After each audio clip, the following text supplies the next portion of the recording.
Y vamos a empezar con Romanos 23. Por cuanto todos pecaron. Por cuanto todos pecaron. Es un versículo que los niños aprenden, ¿no? De memoria. Entonces, Pablo, somos pastores. ¿Por qué vamos a estudiar este texto? Hermanos, sabemos que la Biblia dice, por cuanto todos pecaron. Pero ¿qué significa? ¿Qué significa? Se puede pasar una vida entera tratando de profundizar Romanos 3:23. Pero más, la gente afuera en la calle, cuando nosotros decimos, cuando proclamamos, por cuanto todos pecaron, de verdad, no significa mucho a ellos. Vivimos en una cultura hundida en el pecado, ¿no es cierto? El pecado es una parte de la vida, es una parte de la cultura, es una parte de las bromas. Usamos el pecado para vender cosas en el mercado. Los kioscos donde hay los periódicos, ¿no? Todo pecado. Somos una cultura en los Estados Unidos, una cultura también peruana. Amamos el pecado. Entonces, cuando hablamos del pecado, las personas no piensan bíblicamente. Ellos no saben cuán pecaminoso es el pecado. El mundo afuera no tiene ninguna idea cuán horrible es el pecado. Es el trabajo del predicador exponer las Escrituras, explicar cómo es el pecado y cómo reacciona Dios al pecado. No es suficiente simplemente decir, ¿sabe qué? Somos pecadores. Y a veces también nosotros como predicadores no tomamos en serio el pecado. A veces yo no observo a las personas cuando están practicando evangelismo. Y a veces, para ser amables, ellos dicen, ¿sabes qué? ¿No? Todos nosotros somos pecadores. Así, ligeramente. Mi mamá justo falleció de cáncer.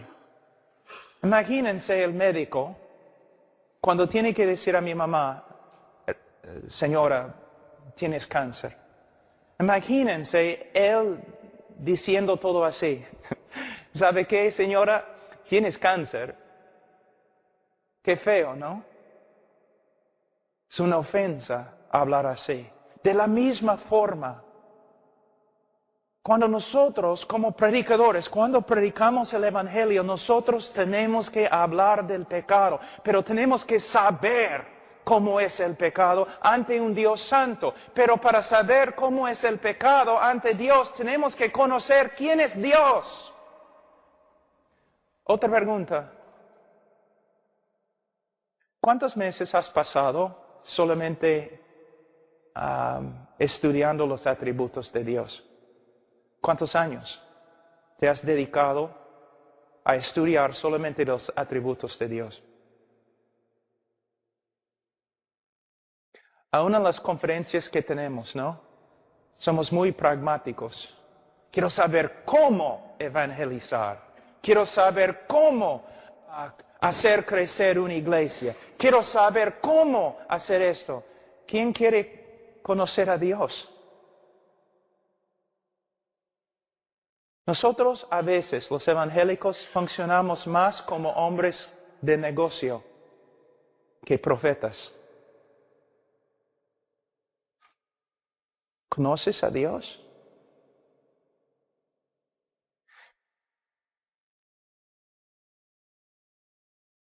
El pecado. ¿Por cuánto todos pecaron? ¿Por qué no están ustedes temblando? Los puritanos antes, o siempre decían,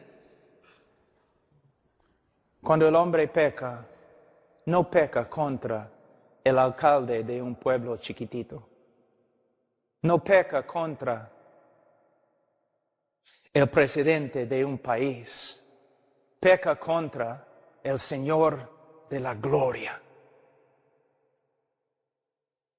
No hay no hay manera de explicar cuán asqueroso, feo, horrible es el pecado. Pero una de las tareas de un predicador es intentarlo. No solamente tenemos que proclamar a la sociedad, somos pecadores, o por cuanto todos pecaron. Tenemos que estudiar las Escrituras para que podamos presentar la evidencia cuán feo, horrible es el pecado y las consecuencias del pecado.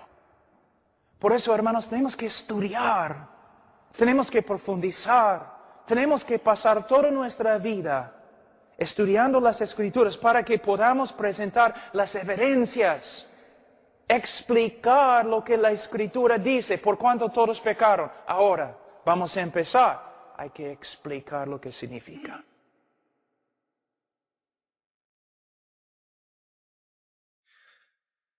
Vamos a decir que hay un médico y tiene un paciente que él sabe que no va a escuchar nada. El médico sabe que este hombre no me va a escuchar. El hombre tiene cáncer, pero no me va a escuchar. El hombre necesita una operación, pero no me va a escuchar. Entonces, el médico, en amor, ¿qué va a hacer? El médico va a sentarse en su escritorio y va a empezar a juntar toda la evidencia. Evidencia tras evidencia, prueba tras prueba. Y de ahí va a ir al hombre y va a decir, tienes cáncer. Aquí está una evidencia, otra evidencia, otra evidencia, otra evidencia, otra evidencia. Y más, el cáncer que tienes es horrible. Aquí, ¿cuán horrible es? Otra evidencia, otra evidencia, otra evidencia. Nosotros tenemos que proclamar al mundo que todo el mundo ha pecado, pero a la vez tenemos que explicar lo que significa. Cuando nosotros predicamos evangelísticamente o cuando testificamos a una persona, nosotros tenemos que sentarnos y decir, la Biblia dice, por cuanto todos pecaron. Ahora voy a usar las Escrituras para mostrarte qué significa y voy a seguir haciéndolo hasta que por medio de la obra del Espíritu Santo Dios comience a obrar en tu corazón. Y hay quebrantamiento y arrepentimiento. Usando las Escrituras. Ahora, dice, por cuanto todos pecaron y están destituidos de la gloria de Dios. Vamos a decir que somos jóvenes en la calle, nosotros. ¿Y dónde está hermano Pablo Chinchay? Hermano Edwin, ¿dónde está? Hermano Edwin, párese. Y tú me dices, oye Pablo, corre. ¿Por qué? Edwin dijo que te va a pegar. Y yo lo miro. Yo no voy a correr. Que venga pues. Vamos. Pero tú vienes próximo día, tú dices, Pablo, corre. ¿Por qué? Porque ese hombre allí atrás con el saco parece hermano. El grandote, parece. Usted. Tú dices, él te va a pegar, ya me voy. Ya me voy, es otra cosa. Si él se acerca a mí, oye, métete en mi bolsillo. No, él es otra cosa, gracias hermano. La gente en el día de hoy no tiene miedo del pecado porque no tiene miedo de Dios, porque no conocen a Dios, porque no estamos predicando a Dios, porque estamos tan ocupados como pastores que no tenemos tiempo para conocer a Dios. La tarea principal de un pastor es conocer a Dios. Una pregunta, ¿cuándo es la última vez que pasaste meses, quizás un año, enseñando tu congregación con respecto a los atributos de Dios? ¿Ves?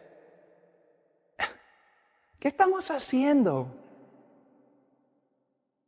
La doctrina más importante, la teología propia, la doctrina de Dios, los atributos de Dios. Una persona no puede entender cuán horrible es el pecado a menos que conozca quién es Dios. La mayoría de las personas tienen un Dios más o menos de este tamaño, que se puede meter en el bolsillo. No tiene miedo. Y no saben quién es. Ni en las iglesias evangélicas saben quién es Dios, porque no estamos predicando los atributos de Dios. Entonces, cuando decimos, por cuanto todos pecaron, ¿y qué? O predicamos acerca de Dios, pero no predicamos acerca de algunos de los atributos más importantes, como la santidad, como la justicia, como la ira de Dios, o como el aborrecimiento de Dios. Voy a darles un ejemplo. ¿Cuántos de ustedes han escuchado la frase, Dios aborrece el pecado y ama al pecador? Está bonito, ¿no? El único problema es herejía. No es lo que las Escrituras enseñan. Hay varios lugares a través de la Biblia donde dice que Dios aborrece al pecador. Y vamos a hablar de eso. ¿Ves? Muchas veces predicamos cosas que hemos escuchado de otros, sin investigar. ¿Es verdad? Suena bien, me parece bien, pero ¿de verdad es lo que la Escritura enseña? Voy a darles un ejemplo. Vamos a Salmos capítulo 5 un ratito.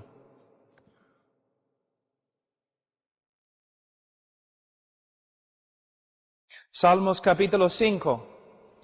Versículo 5, los insensatos no estarán delante de tus ojos, aborreces a todos los que hacen iniquidad. ¿Dice que Dios aborrece la iniquidad? No, dice que Dios aborrece a todos los que hacen la iniquidad.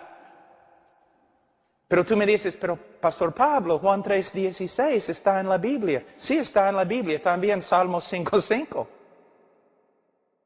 Muchas veces decimos un montón de cosas acerca de Dios que no son bíblicas. Cuando hablamos del pecado también tenemos que hablar de Dios. ¿Quién es Dios? ¿Cómo reacciona Dios al pecado? La mayoría de las personas piensan que Dios es un Jesucito o que es un abuelo viejo, tonto. O que es como Papá Noel. No es Jehová. Él da vida, Él mata. Él salva, Él juzga. Él ama, Él aborrece.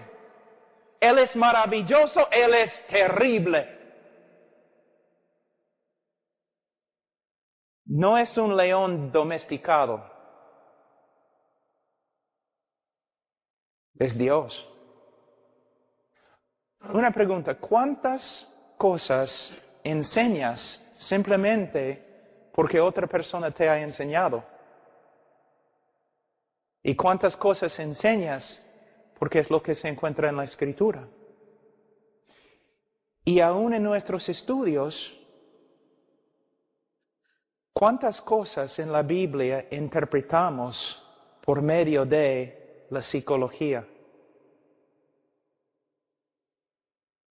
98% de la consejería bíblica es nada más que psicología bautizada. Proviene de Freud, Rogers y Skinner, 3 hombres que aborrecían el cristianismo. Pero pastor, tenemos que usar la verdad que ellos tenían. No tenían verdad, y puedo probarlo. Entonces muchas veces nosotros, cuando hablamos de Dios o hablamos del pecado, hablamos a través de la influencia de la psicología en vez de a través de las Escrituras. Les voy a dar un ejemplo. Debemos amar a nuestro prójimo como de este texto. ¿Sabe lo que muchos enseñan? El cristiano tiene que amarse a sí mismo primero, porque si no, no puede amar a otro. Esa es una herejía tan grande de la psicología. Es horrible. Pero es lo que enseñamos. ¿Por qué? Porque no estamos enseñando la Biblia. Hermanos, mira, los hombres de Dios tienen que estudiar las Escrituras. Es su tarea principal. Pero la mayoría de los pastores, porque están tan ocupados, ¿qué hacen? Se levantan en la mañana, oren algunos minutitos ahí. Quizás leen 10 minutos si pueden y salen para trabajar. Hay que hacer cosas. Vamos a una conferencia porque nos van a enseñar cómo evangelizar. Vamos a otra conferencia porque nos van a enseñar cómo hacer esto o cómo hacer esto. Pero ¿qué pasa con las conferencias? Vamos a aprender quién es Dios. Vamos a aprender cómo son los atributos de Dios. ¿Qué significa su ira? ¿Qué significa su amor, su aborrecimiento, su justicia? Tenemos que usar un montón de métodos porque no hay poder, y no hay poder porque no estamos enseñando la verdad, y no estamos enseñando la verdad porque no tenemos tiempo para estudiar. Pero tenemos folletos que podemos usar. No estoy en contra de los folletos, solamente somos pastores y predicadores, necesitamos más que folletos. Tenemos que tener un conocimiento de las Escrituras. Cuando hablamos del pecado, vamos a usar algunos versículos para ayudarnos. ¿Qué significa por cuanto todos pecaron? Según la confesión Westminster y las confesiones bautistas, el pecado sucede cuando uno o un acto no se conforma exactamente a la persona y voluntad de Dios. Cuando un hombre hace algo que contradice lo que la Biblia enseña acerca del carácter de Dios o acerca de la voluntad de Dios, que es una expresión de su carácter. Y el pecado, ¿cuán horrible es el pecado? Voy a darles una ilustración de Gálatas. La Biblia dice que todos los hombres que no cumplen todo lo que se encuentra en las Escrituras, el hombre es bajo una maldición, ¿no es cierto? ¿Qué significa estar bajo una maldición? Significa que el hombre que ha pecado una sola vez, es tan horrible y asqueroso ante un Dios santo y un cielo santo, que la última cosa que el hombre va a escuchar cuando toma su primer paso para entrar en el infierno, la última cosa que va a escuchar es toda la creación aplaudiendo a Dios.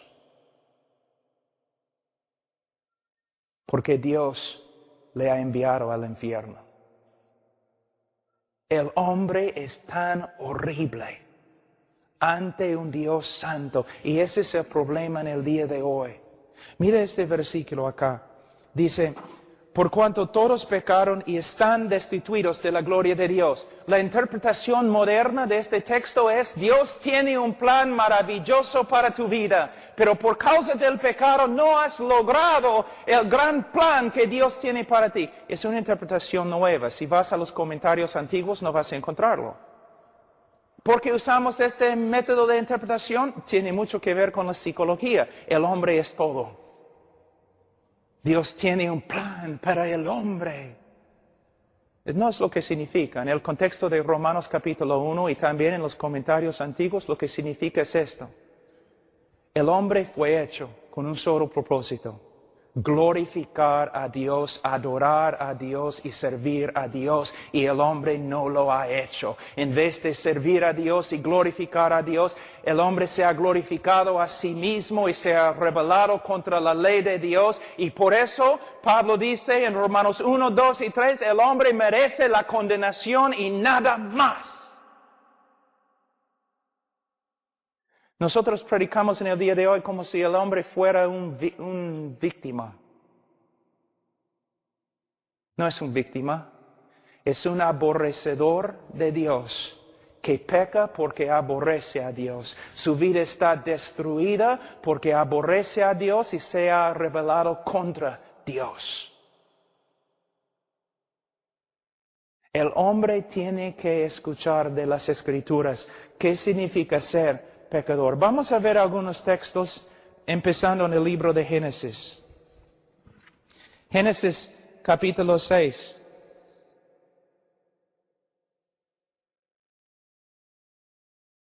Versículo 5. Y vio Jehová que la maldad de los hombres era mucha en la tierra y que todo designio de los pensamientos del corazón de ellos era de continuo solamente el mal.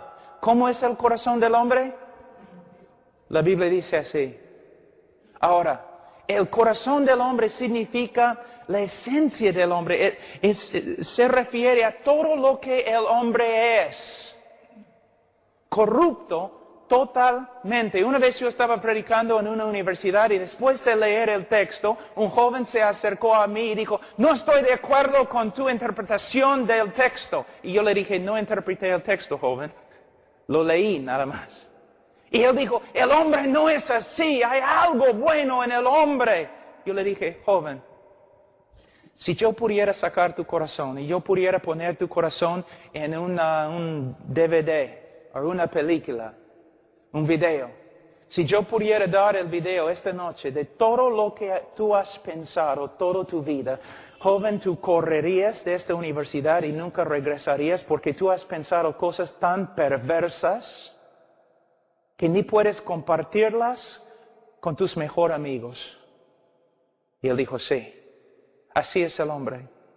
Así es el hombre, corrupto, totalmente corrupto.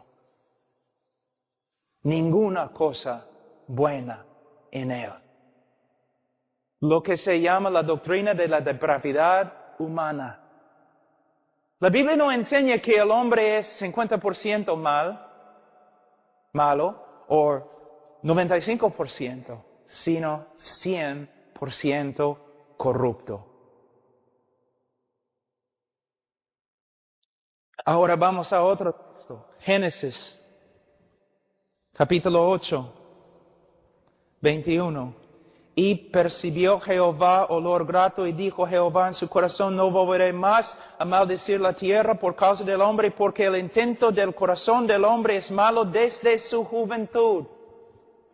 Esta palabra en hebreo puede significar desde su niñez, desde sus años más tempranos. ¿Hay que enseñar a un niño a pecar? ¿Hay que enseñarle a mentir? ¿Hay que enseñarle a ser egoísta? Nace así. Un teólogo ha dicho, usando la ilustración, la siguiente ilustración. Vamos a decir que tienes un niño de 18 meses en tus brazos. Y el niño ve tu reloj y quiere agarrar tu reloj. Y tú dices, no. ¿Qué hace el niño? Comienza a moverse, ¿no? Gritando, llorando. Él quiere de nuevo tocar tu reloj y tú dices, no. Comienza a gritar más, a llorar, a moverse. El teólogo dijo, si describimos este evento bíblicamente, podemos decir, si este niño, si este bebé tuviera la fuerza de un joven de 18 años, mataría a su papá, le quitaría el reloj y saldría del cuarto sin sentir culpa. Uno de los problemas en el día de hoy, por causa de la psicología, y mayormente la psicología cristiana, que no es cristiana, pastores y predicadores no más piensan que el hombre es tan malo como la Escritura dice. Pero así es, el hombre es. Vamos a Isaías 64.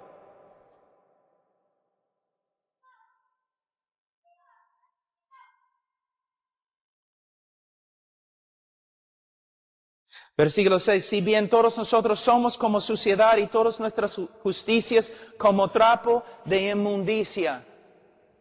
Imagínense un leproso acá. Un leproso, cuando está sufriendo de la lepra, es horrible. Todo su cuerpo está pudrificando. Pero imagínense que nosotros queremos ayudarle, entonces vamos a Lima y compramos una tela muy fina y le vestimos al leproso en la tela fina, blanca que hemos comprado. ¿Qué va a pasar?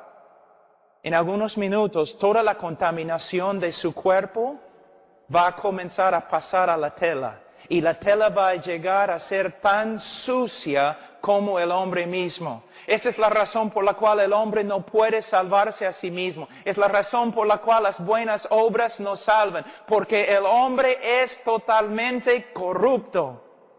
¿Una vez has pensado por qué Hitler era así? ¿Una vez? ¿Es que él nació más pecador que tú? ¿O debemos culpar a la sociedad? ¿Por qué Hitler era peor que tú? ¿Una vez has pensado? Porque la Biblia dice que todos los hombres nacen igualmente depravados. ¿Te das cuenta? Entonces, ¿por qué no eres como Hitler? La Biblia enseña algo que no te va a gustar.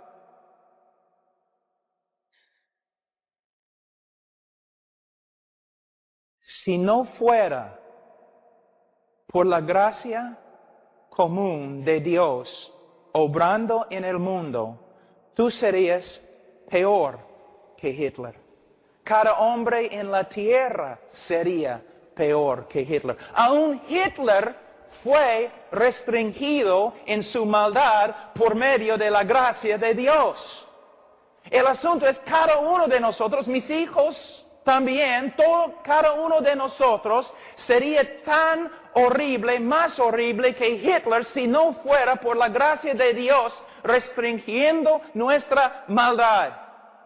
Es como Dios, para preservar el mundo, para que pueda hacer una obra de salvación, para preservar el mundo, Dios ha restringido toda la maldad de toda la humanidad con su gracia común. De vez en cuando, según sus propósitos, como con Faraón, Dios quita su gracia y permite que uno salga como Hitler. Pero lo que tienes que entender y lo que todos los que escuchan sus prédicas tienen que entender es el hombre. Hitler es un ejemplo perfecto de cada uno de nosotros. Cuando ves un loco en la calle, es un ejemplo de cada uno de nosotros. Cuando ves un drogadicto que está matando a todo el mundo, es un ejemplo de todos nosotros. Mira, tengo una pregunta, o bueno, no es una pregunta aquí porque hay tantas nubes, pero cuando estás en la sierra, en la noche, ¿no? En la sierra, muy hermosa la noche. ¿Por qué? Las estrellas están por todos lados, ¿no es cierto? Pero tengo una pregunta. Mediodía, ¿dónde están las estrellas? ¿A dónde se fueron? ¿Dios las metió en una bolsa? ¿A dónde se fueron? Están ahí, ¿no es cierto? Pero no puedes ver las estrellas. ¿Por qué? Porque las estrellas se ven mejor cuando detrás de ellas hay solamente noche, negro, un cielo negro, donde no hay luz, no hay nada, y ahí las estrellas resplandecen, ¿no es cierto? Cuando yo quería casarme con Charo, yo fui a comprar un aro, y yo estaba buscando un diamante, y el hombre en la tienda me dio un diamante, un aro, y yo le pregunté, ¿dónde está el diamante? Él dijo, acá. ¿Dónde? Acá. Yo no podía verlo. Pero él echó una tela negra y puso el aro, ¿no? En la tela negra. Y de ahí yo podía ver diamante. De la misma forma, muchas personas no pueden ver la gracia de Dios, la belleza de la salvación de Dios, porque tú no estás pintando los cielos negro. La razón por la cual el predicador debe predicar acerca del pecado ¿Por qué? Cuando tenemos un trasfondo negro del pecado del hombre, allí, de esta escena, resplandece la gracia de Dios como las estrellas en la noche. Y nosotros no estamos demostrando amor o compasión ni nada cuando no predicamos acerca del pecado del hombre. Mira, voy a mostrarles algo en Romanos capítulo 3. Romanos capítulo 3. Me imagino que ustedes han estudiado el texto muchas veces, pero los primeros tres capítulos del libro de Romanos tienen todo que ver con el pecado del hombre. ¿Qué está haciendo el apóstol Pablo? Bueno, a veces yo escucho a los predicadores diciendo, el Señor no me ha dado un ministerio de condenación, sino salvación. Están malinterpretando lo que Pablo dijo, porque en los primeros 3 capítulos de Romanos, Pablo tiene un solo propósito, condenar todo el mundo. ¿Te das cuenta? Antes que escriba Pablo acerca de la salvación en Cristo, antes él pinta un cuadro horrible acerca del hombre. Y termina en versículo 10 de capítulo 3, como está escrito, no hay justo ni aun uno, no hay quien entienda, no hay quien busque a Dios. No hay quien haga lo bueno, y termina diciendo en versículo 19, pero sabemos que todo lo que la ley dice, lo dice a los que están bajo la ley, para que toda boca se cierre y todo el mundo quede bajo el juicio de Dios. Pablo estaba escribiendo con un solo propósito. Él quería capturar al hombre, encerrar al hombre, encarcelar al hombre. De una forma para que el hombre no puede escapar. No puede escapar. Cuando nosotros evangelizamos o predicamos diciendo, ¿sabe que eres pecador? Ese es solamente el comienzo del trabajo. Sí, pastor, todos son pecadores, ¿no? Las personas hablan así porque no quieren sentirse a solas. Sí, todos nosotros somos pecadores, como si fuera a ayudar. Decimos, mira, la Biblia dice, por cuanto todos pecaron. Ahora, voy a explicarte lo que significa.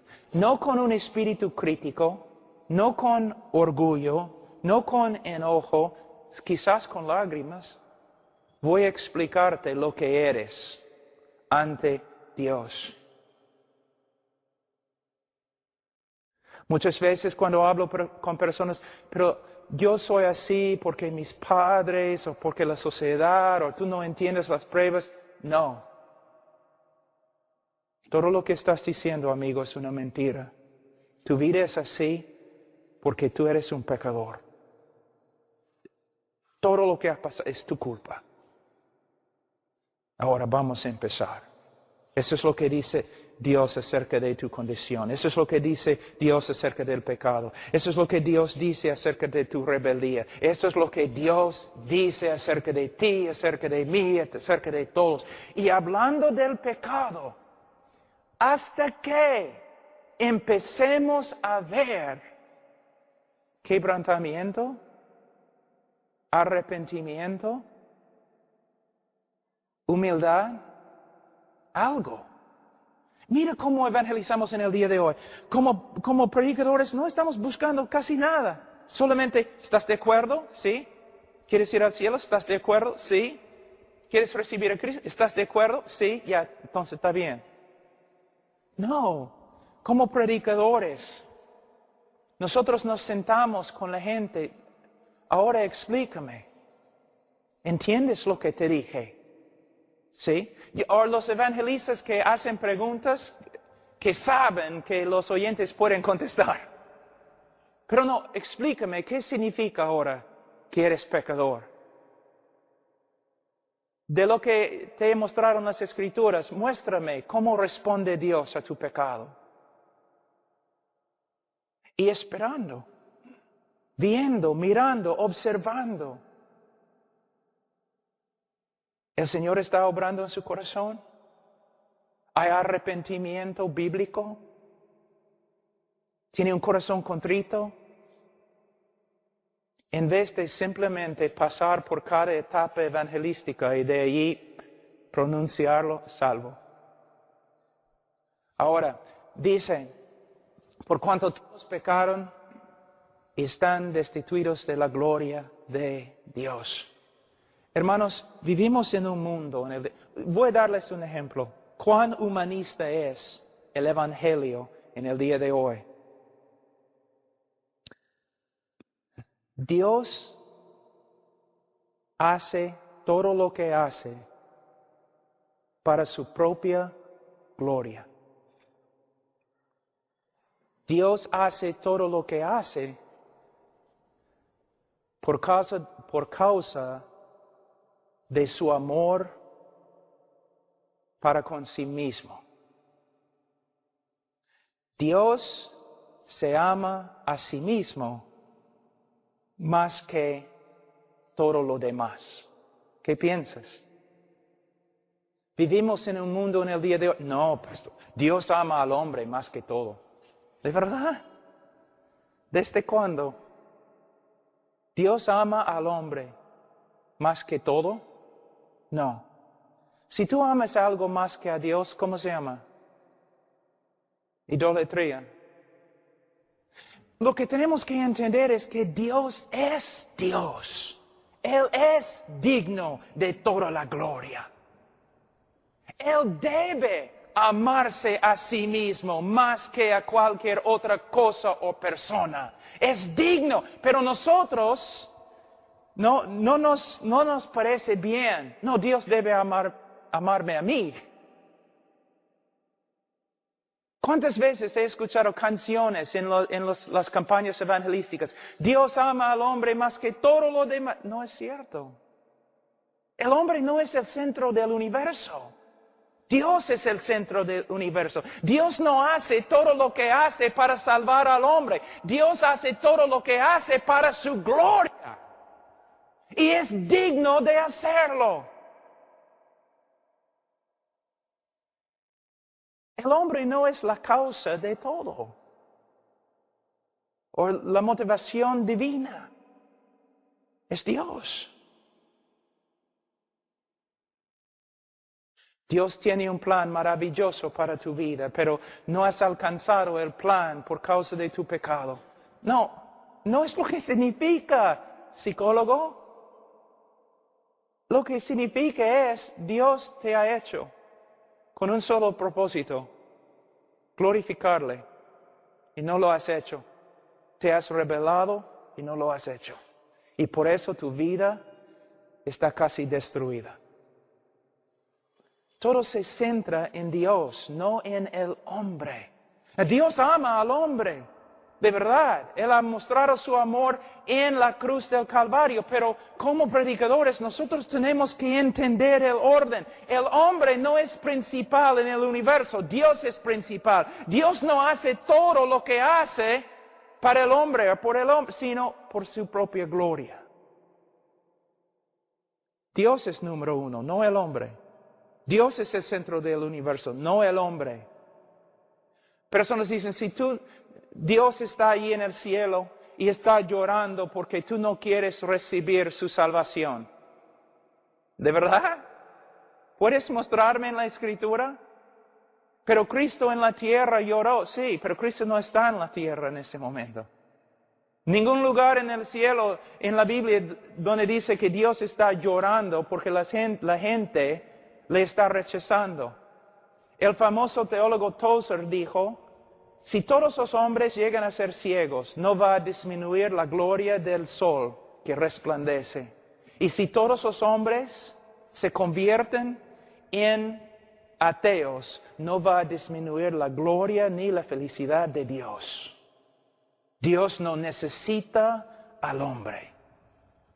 Dios salva al hombre, no por causa del hombre, sino a pesar del hombre, para mostrar su propia gloria en la tierra.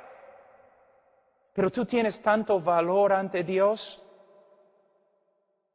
No tienes.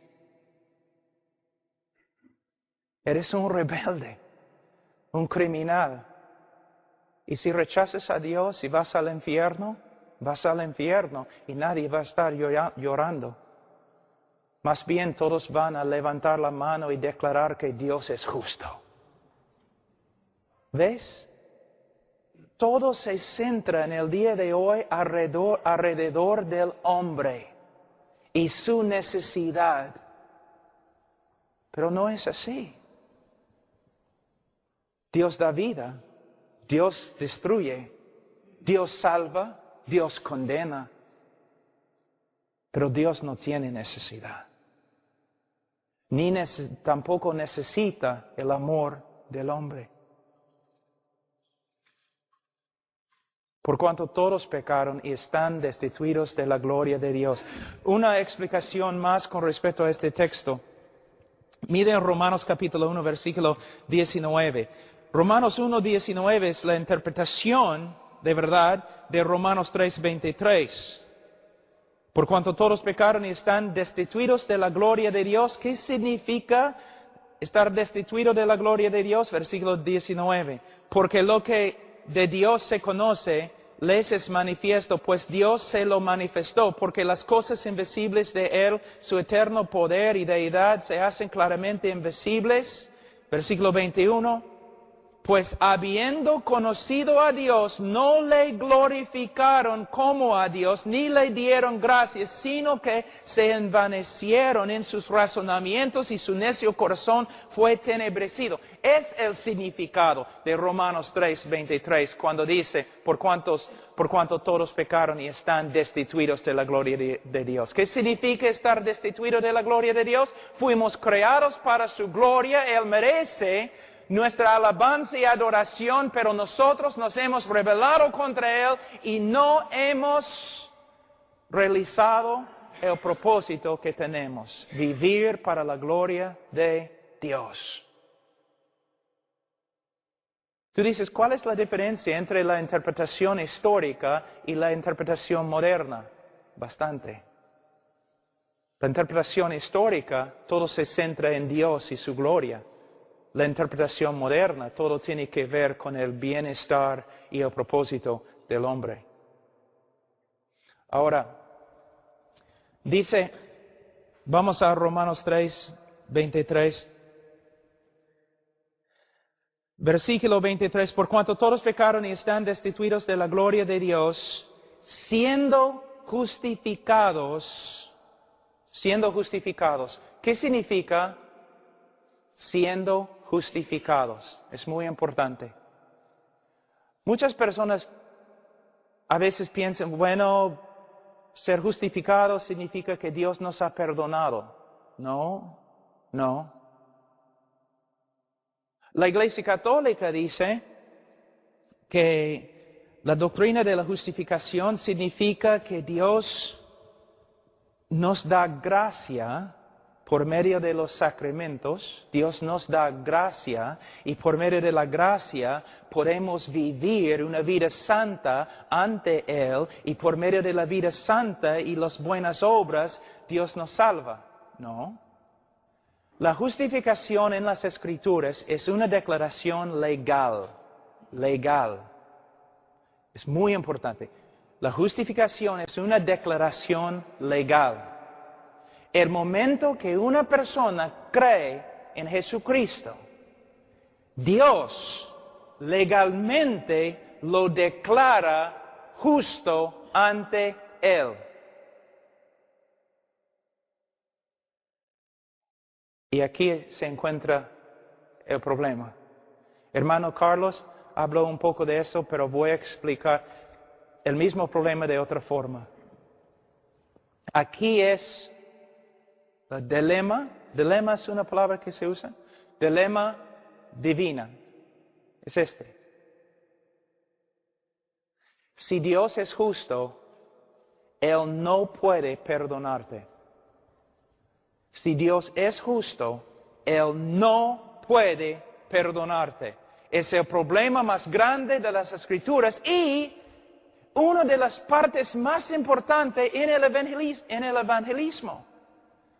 Nosotros decimos a las personas, Cristo tuvo que morir. ¿Sabes por qué? Bueno, por causa de mi pecado, sí. Pero todavía no hemos llegado a la respuesta.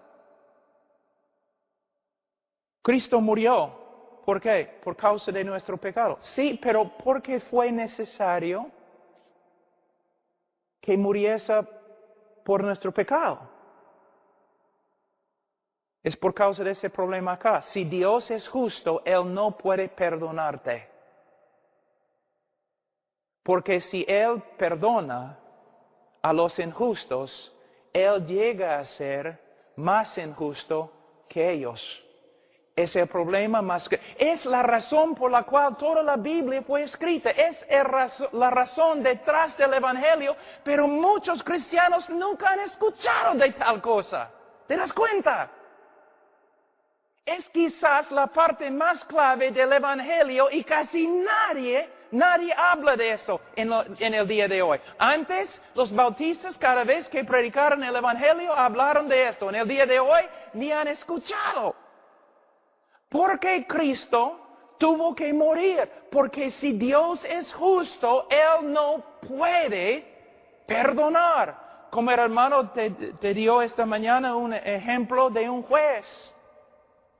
Un juez, no, una persona mata a toda tu familia, tú capturas la persona, llevas la persona a la policía lleva la persona, el criminal, al juez, y el juez mira y dice, ¿sabe qué? Yo soy un juez de amor, por eso te perdono. Tú vas a gritar, no, yo demando justicia. Tú vas a escribir los periódicos diciendo, mira, hay un juez que es peor que los asesinos que él perdona. ¿Te das cuenta? Un juez tiene que hacer justicia. Si Dios es el juez de toda la tierra y nosotros somos corruptos y viles, si hemos quebrantado cada ley que Dios ha dado, Él no puede perdonarnos. Hay una cosa que se llama justicia y la justicia tiene que satisfacerse. ¿Te das cuenta? Tiene que ser satisfecha. Ahora, pero ustedes tienen que entender algo muy importante. Había una película, Los Crónicos de Narnia, el león, ropero y bueno, en Aslan, el león representa a Jesús. Y en la película, él tiene que morir por Edmund, que es un traidor. Y él dice algo en la película que no es correcto. Él dice, no podemos simplemente perdonar a Edmund o salvar a Edmund de la bruja que le había capturado, porque hay una ley más que aún yo tengo que obedecer. Lo que él está diciendo es que hay una ley de justicia. Edmund, el chico, ha pecado. Yo no puedo simplemente recibirlo de nuevo. Hay una ley de justicia que tengo que satisfacer antes que yo pueda recibirlo de nuevo. Pero en la película es herejía. ¿Por qué? Está diciendo que hay una ley más alta que Dios y Dios tiene que satisfacer la justicia, la ley de justicia que es más grande que Él antes que Él pueda actuar. No es cierto. La justicia que Dios tiene que satisfacer es su propia justicia. No una regla que Él tiene que cumplir que tiene más autoridad que Él. Dios no puede ser inconsistente. Por ahí. Mira, voy a darles un ejemplo. ¿Una vez has escuchado a un predicador diciendo esto? En vez de ser justo contigo, Dios ha demostrado su amor. ¿Sabe lo que están diciendo? El amor de Dios no es justo. En vez de ser justo contigo, Dios ha mostrado su amor. Está diciendo que el amor de Dios es injusto. No, Dios tiene que ser justo cuando manifiesta su amor. Él no puede pasar por alto la justicia. Su justicia demanda que mueras. Él tiene que satisfacer su propia justicia antes que pueda perdonarte. Eso es lo que significa la cruz. Pero me imagino que hay algunos de ustedes que nunca han escuchado tal cosa. Pero es de verdad el centro del Evangelio.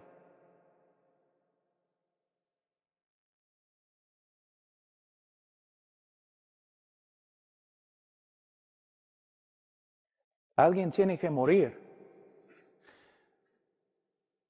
Dios es justo. Pero también en un ratito vamos a hablar de otra cosa. Vamos a hablar del aborrecimiento de Dios. Sí, se encuentra en la Escritura. ¿Cuándo es la última vez que escuchaste una prédica sobre el aborrecimiento de Dios? Pero sin entender el aborrecimiento de Dios no podemos entender el amor de Dios. El aborrecimiento de Dios. Hay varios textos en la Escritura donde dice que Dios aborrece al pecador. Dice. ¿Qué significa? Una vez yo estaba enseñando sobre el aborrecimiento de Dios y una mujer se enojó y ella dijo, Dios no puede aborrecer o odiar. ¿Por qué? Porque Dios es amor. Y yo le dije, no. Dios es amor, por eso tiene que odiar. Y ella dijo, ¿qué? Voy a darte un ejemplo. ¿Amas a los bebés? ¿Sí? Entonces tienes que odiar el acto de abortar los bebés. ¿Amas a los judíos? Entonces tienes que aborrecer el holocausto. ¿Te das cuenta? ¿Qué pensarías de una persona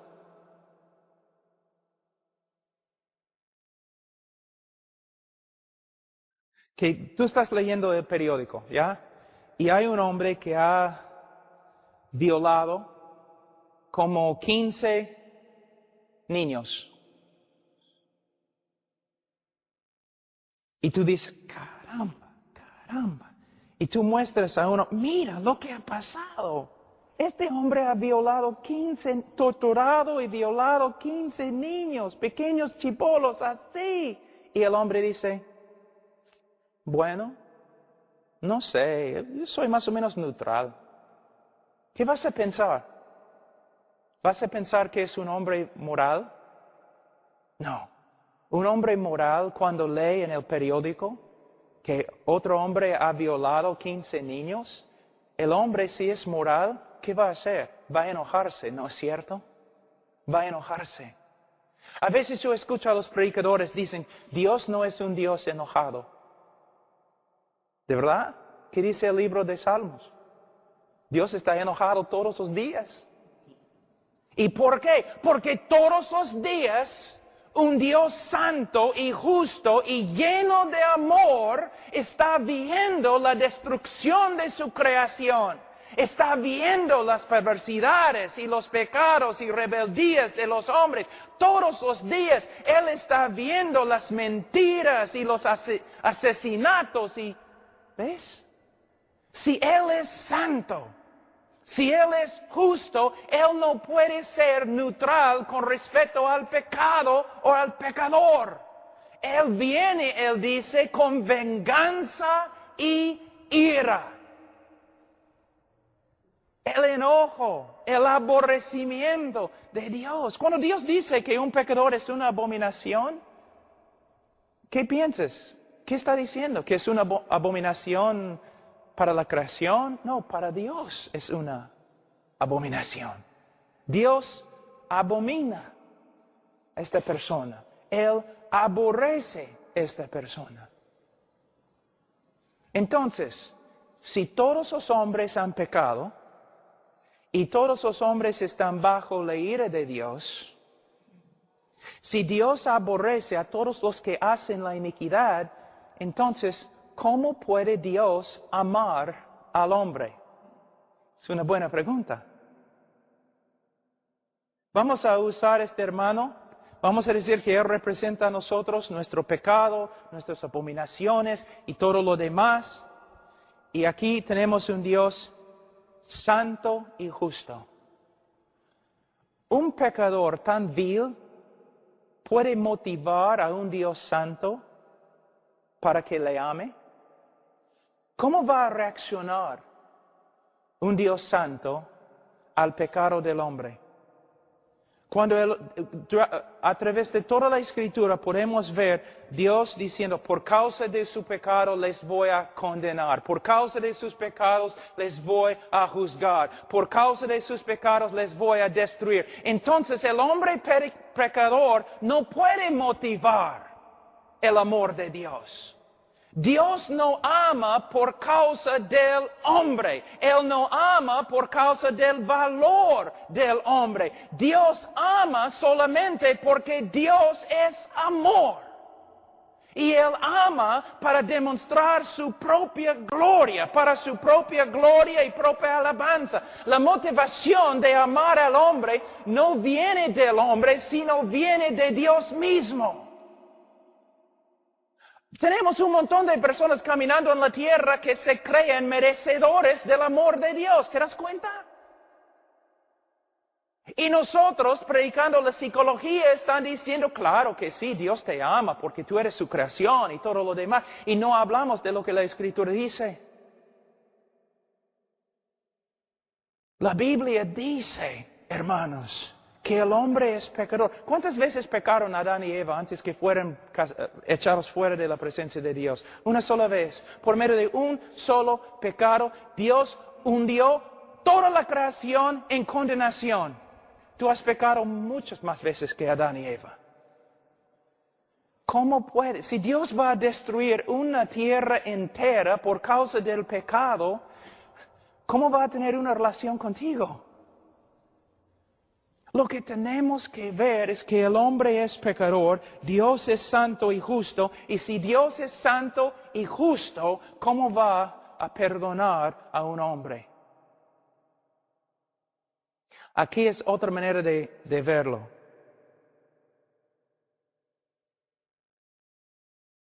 A través de las Escrituras escuchamos siempre acerca de la palabra longanimidad de Dios, que Él tiene la capacidad de sufrir nuestro pecado mucho tiempo. Así es como es. Dios en su justicia, en su santidad, mira al hombre. Y la única reacción que Él puede tener es aborrecimiento y odio y enojo y ira. Pero por causa de su propia naturaleza y para su propia gloria, Dios puede actuar a favor de los objetos de su odio. Es como si, vamos a decir, la misericordia de Dios con una mano está restringiendo la ira de Dios y con otra mano está obrando para la salvación del hombre. Pero no por causa del hombre, sino a pesar del hombre. Pero un día la misericordia de Dios se va a retirar. Y lo único que va a quedar es la perfecta justicia de Dios contra el pecado del hombre. Lo que quiero que ustedes vean es que Dios actúa para salvar al hombre, no por causa del hombre, tampoco por causa del valor del hombre, sino por causa de su propio carácter. Él es amor. A veces, una vez yo estaba predicando y antes de predicar una mujer subió a la plataforma y ella cantó una canción, no entiendo por qué Dios me ama. Dice, yo tengo la respuesta. Él te amó porque Él es amor y no tenía nada que ver contigo. No, ¿qué vio Dios en mí? Absolutamente nada. Solo pecado, rebeldía, aborrecimiento, perversidad. ¿Debo seguir? O la canción, no entiendo por qué Dios, ¿cómo se dice en castellano? Dios nunca dejó de confiar en mí. Él nunca confió en ti. Él confió en sí mismo y su poder de cambiarte. Dios, sí, cuando vemos cuán horrible es el hombre, cuando el hombre llega a ser menos y menos y menos y menos, Dios llega a ser más y más y más y más. Cuando predicamos que el hombre es el centro del universo y Dios no va a estar feliz a menos que el hombre se salve, entonces el hombre es grande, Dios es pequeño. Cuando predicamos a los pecadores, pecador, eres pecador. Mereces el juicio de Dios, mereces la ira de Dios, pero Dios, en su amor, no un amor que tú has sacado de Él. No un amor por causa de ti o por causa de tu valor o por causa de tus atributos. No, un amor que proviene de Dios mismo. Entonces podemos empezar a ver cuán grande es el amor de Dios. Les voy a dar un ejemplo. No siempre, pero a veces es así. Mira, cuando un drogadicto, prostituta así, se convierte de verdad, ¿qué pasa? Muchas veces tiene un amor, pero cuando se convierte de verdad, porque muchos se dicen convertidos y no lo son. Pero cuando un drogadicto, un hombre que abajo, en un hueco y se convierte, muchas veces tiene un aprecio para la salvación de Dios, porque tiene una idea cómo era antes de su conversión. Pero lo que necesitamos comunicar a todo el mundo es que todo el mundo es igualito a drogadicto en el hueco, sino peor. Mi hijo tiene 6 años. Lo amo. Es aborrecedor de Dios. Mi hija tiene 2 meses. Aborrecedora de Dios. Mi hijo de 3 años, aborrecedor de Dios. Tú dices, no, Jesús dijo que los niños vengan a Él. No es lo que significa el texto, hermano, por favor. La Biblia dice que mis hijos fueron nacidos en pecado, con corazones corruptos, muertos en su pecado. Los amo, de verdad, pero no puedo negar la realidad bíblica. Si Dios no hace una obra sobrenatural en el corazón de mis hijos, van a entrar en el infierno. Y cuando entran en el infierno, en el día de juicio, mi esposa y yo vamos a ponernos de pie, vamos a levantar la mano y vamos a decir, Dios fue justo con nuestros hijos. ¿De verdad?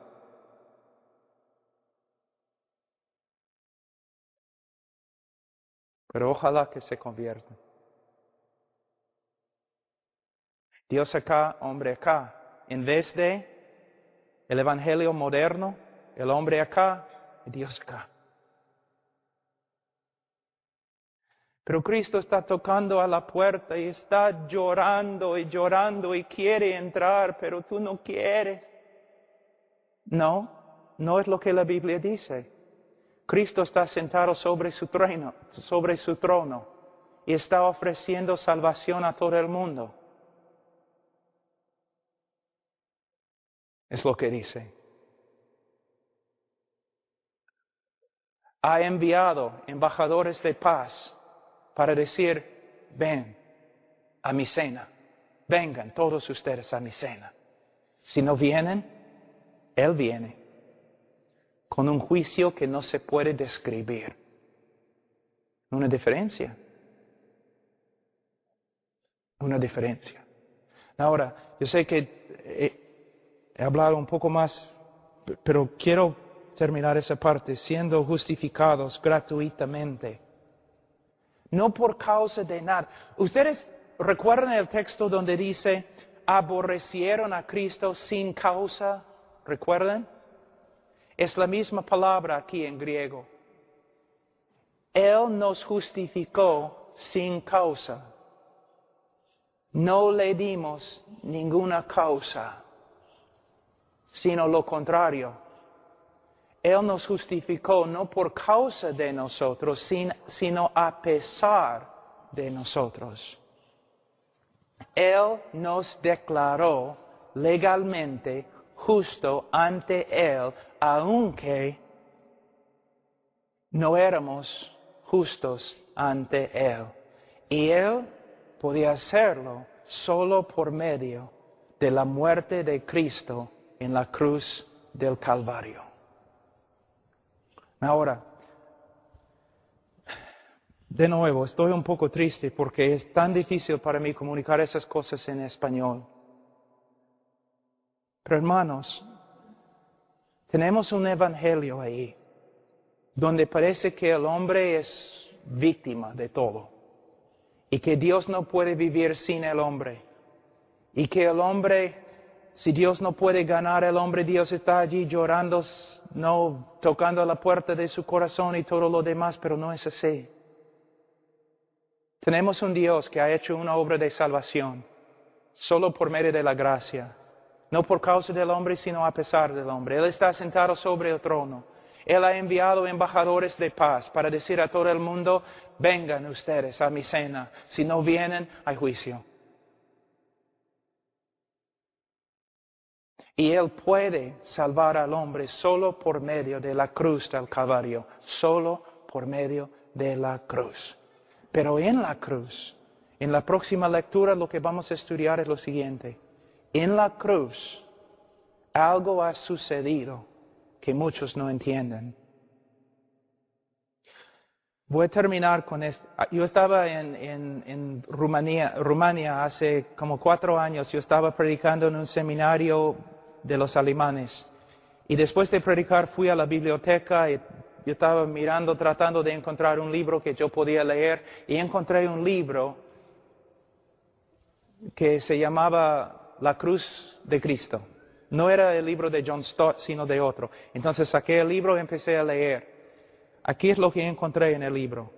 El autor dijo, Dios el Padre miró del cielo y Él observó todo el sufrimiento de Cristo en la cruz por causa de los romanos y los judíos. Él miró abajo, desde el cielo, miró a Jesús en la cruz y vio todo el castigo que Él sufrió a las manos de los romanos. Y Él consideró lo que sucedió ahí pago por nuestro pecado. Él consideró lo que Él vio, no el pago para satisfacer su justicia. Es una mentira, es herejía, es herejía. Vamos primero a... Cristo está en la cruz y Él grita, Ila, Ila, lama sabactani. Dios mío, ¿por qué me has desamparado? Ahora, fíjense, ¿qué está diciendo Jesús? ¿Quién desamparó a Jesús en la cruz? ¿Quién? El Padre. El Padre desamparó. La palabra también significa abandonó, rechazó. Es una palabra muy fuerte. Muchos predicadores dicen, Dios miró desde el cielo y miró a su Hijo y Él no podía soportar ver el sufrimiento de su Hijo y por eso simplemente no podía ver. Es una mentira, no es lo que la Escritura dice, es una mentira. La Biblia dice que Dios no podía mirar a su Hijo y desamparó a su Hijo. Dios abandonó a su Hijo. La pregunta es ¿por qué? ¿Por qué? Vamos a Salmos 22 y vas a ver por qué. Salmos 22,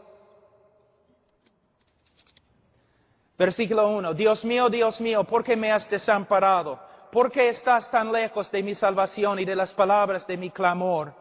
Es su queja. Dios, ¿por qué me has desamparado? El Mesías en la cruz está clamando a Dios, ¿por qué me has desamparado? Versículo 2. Dios mío, clamo de día y no respondes, y de noche no hay para mí reposo. Da un argumento ahí en versículo 4. En ti esperaron nuestros padres, esperaron y tú los libraste, clamaron a ti y fueron librados, confiaron en ti y no fueron avergonzados. Cristo está diciendo, en toda la historia de Israel, cuando un hombre justo clamó a ti, tú lo salvaste. Pero yo, tu hijo, tu Mesías, yo clamo desde la cruz, pero me has desamparado. ¿Por qué? La respuesta, versículo 3. Pero tú eres santo, versículo 6, mas yo soy gusano y no hombre. Dios desamparó a su Hijo en la cruz, porque en la cruz su Hijo Santísimo llegó a ser pecado, la cosa que Dios aborrece y condena. En los folletos que tenemos dice que Dios está acá y el hombre está acá y Dios no puede pasar al hombre y hay una gran separación entre los dos. Para cerrar la separación, alguien tenía que morir fuera de la presencia favorable de Dios. Alguien tenía que morir condenado de Dios. Desde el comienzo de la creación y antes de la creación, Dios el Padre, Dios el Hijo, Dios el Espíritu Santo existieron en un compañerismo absolutamente perfecto y lleno de gozo. Una comunión perfecta, pero la primera vez en la cruz la comunión se destruyó porque el Hijo amado de Dios llevó nuestro pecado y Dios ni podía mirar a su Hijo porque Él llegó a ser pecado y más, Él llegó a ser una maldición ante Dios, una abominación de Dios. Tú eres una abominación ante Dios, antes de tu conversión eres una abominación ante Dios. Para salvarte alguien tenía que morir en tu lugar como una abominación, una maldición. Cristo cuando llevó nuestro pecado, su comunión con Dios fue destruida porque Él había llegado a ser pecado y Dios ni puede mirar el pecado. Él llegó a ser una maldición. Mira en Gálatas capítulo 3 muy rápido. En Gálatas capítulo 3,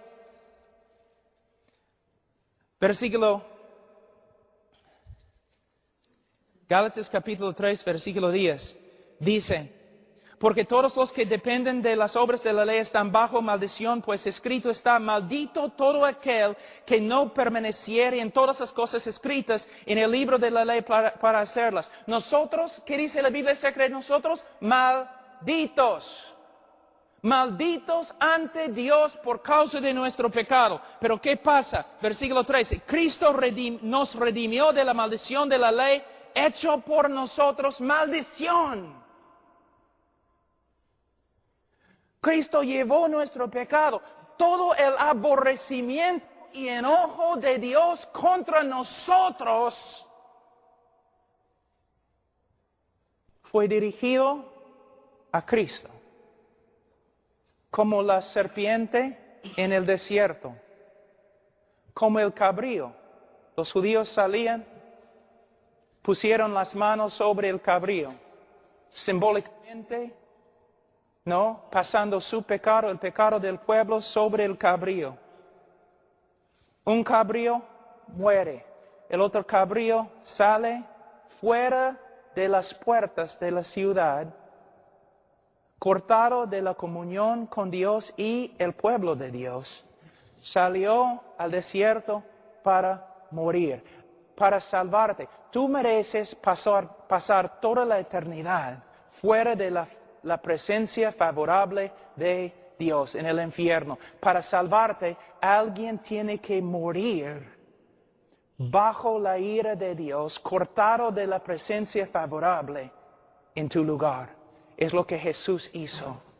Y en la cruz, ¿qué pasó? Aquí es lo que tienes que entender. Escúchenme, pastores.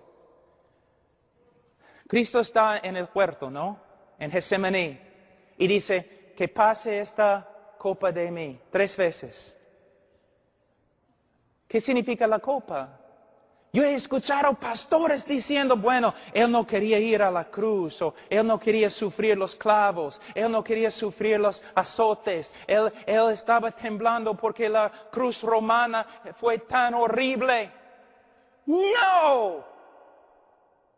Tengo una pregunta. ¿No es cierto que muchos, miles de discípulos después de Cristo, discípulos de Cristo, murieron en cruces? ¿No es cierto? ¿No es cierto que la historia nos dice que muchos de ellos se fueron a su cruz cantando himnos y con gozo? ¿Vas a decirme que los discípulos de Cristo tienen más coraje que Cristo mismo? ¿Que los discípulos de Cristo pueden sufrir los látigos romanos? Y los discípulos de Cristo pueden morir en la cruz cantando himnos, pero el capitán de nuestra salvación está en un huerto escondiéndose, orando con angustia, que pase esta copa de mí. ¿Tú de verdad crees que Cristo tenía miedo de una cruz, de clavos? Pero es lo que predicamos, ¿no? Es un evangelio romántico, como los católicos. Cristo el mártir. Cristo no tenía miedo de los romanos, ni del látigo, ni de la corona. Estudia la Biblia con una concordancia, busca la palabra copa. Voy a resumir todo lo que los profetas dicen acerca de la copa de Jehová. Jehová básicamente diciendo, por causa de la iniquidad de las naciones, por causa de su rebeldía, yo voy a darles la copa de mi ira. Ellos van a tomar la copa y van a morir. En la cruz, Cristo no tenía miedo de clavos. Él sabía que en la cruz Él iba a llevar nuestro pecado, iba a estar separado de la presencia de su Padre, y todo el enojo, todo el aborrecimiento, toda la ira de Dios que nosotros debemos sufrir por toda la eternidad en el infierno, Cristo iba a sufrir. ¿No has leído? Mas quiso quebrantarlo, Jehová quiso quebrantarlo. Alguien tenía que morir aplastado, quebrantado bajo la ira de Dios, separado de la presencia favorable de Dios. Allí es el evangelio, allí se encuentra el poder de la cruz. En la cruz Dios quebrantó, derramó su ira sobre su propio Hijo para salvarte a ti de su ira. Alguien tenía que morir así. La historia de Abraham e Isaac. Tú has predicado acerca de esa historia miles de veces, pero ¿has entendido la historia? Su único hijo, el Espíritu Santo dice. Abraham tenía que llevar su único hijo y sacrificarlo. Y Abraham tiene el cuchillo y se rinde. Va a matar a su hijo. Pero mientras está bajando la mano, Dios, ¿no? Le restringe. Agarra. No. Y tú dices, ¡ay, qué bonito la historia! No, terminó bonito. No terminó. Fue la intermisión. ¿Intermisión? La parte intermedio, nada más. Porque miles de años después, Dios agarró el cuchillo, puso su mano sobre la cabeza de su único Hijo Jesucristo y lo mató. ¿Una vez has predicado eso? Sí, mayormente las personas en tu iglesia creen que Cristo murió mártir, que los romanos copiaron, pegaron a Jesús, y siempre tú estás hablando de cómo los romanos copiaron a Jesús, cómo sufrió a las manos de los romanos, pero la iglesia no entiende. No somos salvos porque los romanos pegaron a Jesús. Somos salvos porque en la cruz Él llevó nuestro pecado y toda la ira y castigo y justicia de Dios que nosotros merecemos. todo eso cayó sobre su Hijo. Dios quebrantó a su propio Hijo. Y cuando su Hijo murió, Él satisfizo una vez para siempre la justicia de Dios. Y ahora Dios puede justificar el pecador y a la vez ser justo, porque Él satisfizo su justicia en la cruz del Calvario. El problema resuelto. Y la mayoría de los cristianos en Perú nunca han escuchado tal cosa.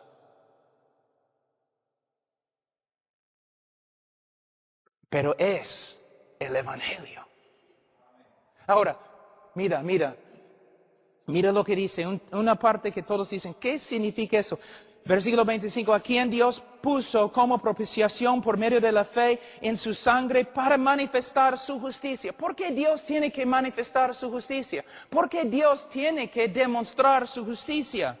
A causa de haber pasado por alto en su paciencia los pecados pasados, con la mira de manifestar en este tiempo la justicia, su justicia, a fin de que Él sea el justo y el que justifica al que es de la fe de Jesús. Ahora, esta parte es tan importante.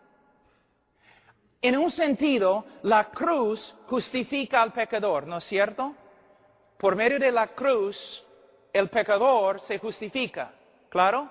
Pero los teólogos también dicen, por medio de la cruz, Dios se justifica. Pero usando la palabra de otra forma, por medio de la cruz, Dios se vindicó. ¿Cómo? Hay un problema en la historia. Hay un problema aquí en Perú, ¿no es cierto? Mira, ¿cómo es el problema? Yo les voy a mostrar. ¿Cuál es la queja aquí en Perú y también en los Estados Unidos? En todo el mundo. Los sabios siempre han escrito libros sobre esto. Hay tanta maldad en el mundo y Dios no hace nada. ¿No es cierto? Ok, vamos a hablar de una cosa parecida. Voy a ser el diablo un tiempo aquí. ¿Ok? El diablo peca contra Dios, ¿no es cierto? Se rebeló contra Dios. ¿Y qué pasó? Yo te digo lo que pasó. Justicia perfecta. Él fue condenado. Y todo el cielo no tenía ningún problema. Nadie en el cielo tenía un problema. ¿Por qué? El hombre, esta criatura pecó contra Dios. Dios hizo justicia perfecta contra él. No hay ningún problema. Está bien. Es como debe ser. Pero vamos a la tierra. Adán peca contra Dios. Y Dios muestra misericordia. No muestra justicia. Tú dices, pero no, la caída de toda la creación. ¿Cómo puedes decir, Pablo, que no había justicia? No había perfecta justicia. Adán debería haber muerto sin posibilidades de salvación. ¿Satanás tiene posibilidades de salvación? ¿Cristo murió por Satanás? Perfecta justicia. Cuando Satanás cayó, cuando pecó, perfecta justicia fue hecha. Y todos glorificaron a Dios. Pero cuando Adán cayó, hay problemas. Aún el diluvio. Tú dices, ¿hay justicia? Noé debería haber muerto. Era pecador también. ¿O no has leído bien tu Biblia? Entonces, aquí está Satanás, Dios. Tengo una pregunta. ¿Has cambiado? ¿El juez de toda la tierra no hará justicia? Yo me rebelé contra ti. ¿Justicia? Adán, ¿cómo puedes darle una promesa en Génesis 3:15? El protoevangelicum en latín. ¿Cómo puedes hacerlo? Dice que vas a enviar un Mesías. Él debe morir. Noé, el diluvio, Noé debería haber muerto. ¿Cómo puedes salvar a Noé? Oh, Israel, tu pueblo, idólatras, todos ellos merecen morir. Abraham, tu amigo, oye, has bajado tu estándar, ¿no es cierto? Abraham, tu amigo, mintió. Y de verdad no te creo perfectamente. Oh, y David, lo llamaste hijo. Toda la historia del mundo, acusación contra acusación, que Dios no es justo. ¿Por qué? Lo demás de la creación sabe más que nosotros. Dios no puede perdonar y ser justo a la vez. Porque un juez justo tiene que condenar al culpable. Pero hace 2000 años, Satanás llegó y dijo, ¿cómo puedes hacer una promesa de salvación a Adán? ¿Cómo puedes salvar a Noé? ¿Cómo puedes ser amigo con Abraham? ¿Cómo puedes llamar a David tu hijo? Y Dios respondió, yo puedo salvar a Adán. Y yo puedo salvar a Noé. Y yo puedo perdonar a Abraham. Y yo puedo hacer de David un hijo, porque mi hijo ha muerto por todos ellos. Una vez para siempre Dios cerró la boca de todas las acusaciones contra él. Y él ahora puede justificar al impío. Él puede justificar el que ha violado toda su ley, porque en la cruz su Hijo murió por los pecadores y satisfizo la justicia contra ellos. Entonces ahora Dios es justo porque Cristo murió por los pecadores y puede justificarlos. ¿Entienden? ¿Pueden ver?